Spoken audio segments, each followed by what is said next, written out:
Hallelujah.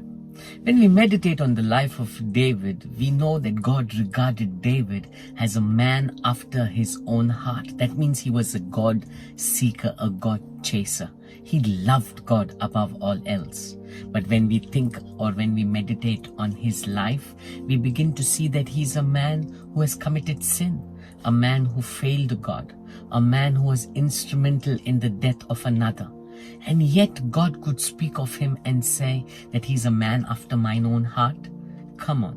Does not that encourage you? That you would also realize that no matter how many times you may fail or fall, it's about you rising back again, turning away from your sin and beginning to chase after God again, beginning to seek God passionately with all your heart.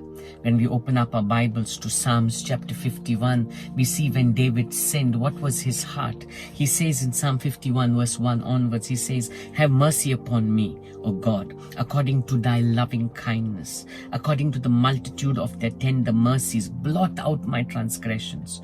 Wash me thoroughly from mine iniquity and cleanse me from my sin.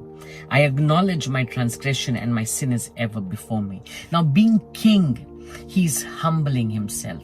He's acknowledging his failures. He's acknowledging, yes, God, I have gone away from you, but don't count it against me. Wash me clean. Come on. He was a man who was humble enough to say when he was wrong, he was wrong.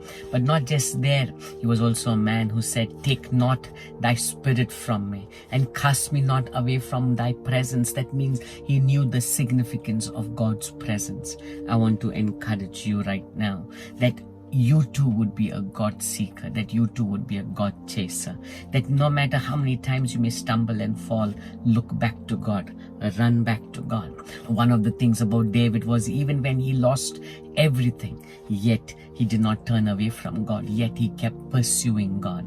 I want to encourage you as well, even though things around you may not go right, even though you may feel that the storms against you, that the problems are standing against you, even though the blessings don't seem to be coming your way, would you still press on in God?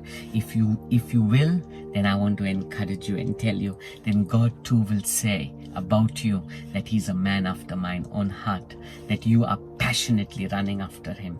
I want to encourage you right now and say, God is looking out for people who are chasing after him, who are seeking after him.